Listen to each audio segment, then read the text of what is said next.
I teach a huge variety of people and abilities and ages, and this is a really nice way to do a twisting chair with progressions, starting by sitting into your upper thigh bones and bringing your heels close to the trainer and taking your feet so that they're parallel with your knees. So your legs are parallel, making two railroad tracks down from hip width apart, so that if you need to stand up and hover, you could.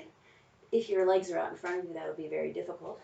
But pulling those heels back. Also, if you are seated, you're still pressing into your feet and your upper thigh bones, not resting your weight back on your tushy and your tailbone.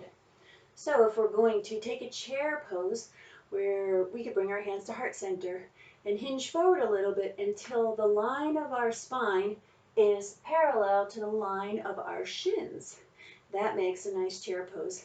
Lengthening out, drawing those ribs up and out of the pelvis. You could turn toward me and bring this back arm across. And while you bring that back arm across, instead of pushing on it, push your knee into it instead of pushing in with your hand. Use your core to turn rather than using your arm to turn your body.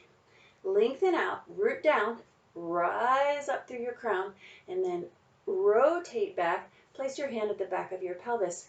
Here's one beautiful version that you could hold or move in and out of. And then the next version might be extending an arm out. And another version might be sliding down. Make sure that you can keep your spine nice and long, that you're not rounding over to slide down, but that you're keeping that length in the front body into your belly stays long as you slide down to your upper arm, and then you might press your palms together. Now from any one of these positions, you could hover your hips, breathing in. Breathing out. Breathing in, sit down.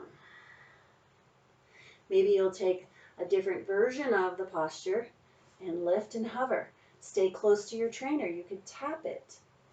Really challenging, building a lot of strength and stability. Also, here's a little fun thing you can do, fun and engaging. Put a block between your knees, or put your big toes together, your heels slightly separate, and press your knees together. This doesn't work for everybody's body, so if it doesn't work for you, put a block between your knees while you're doing that chair posture. So you can be here. This is a beautiful place to be. You can leave your hips down.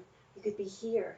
You might be hovering right above in your twisting chair, and it'll remind you that a chair pose is sitting in a chair back. So a chair pose isn't tucked under, but a chair pose is sitting your hips back, drawing your low ribs in, not tucking your tail under, moving your tail back, but tucking your low ribs in.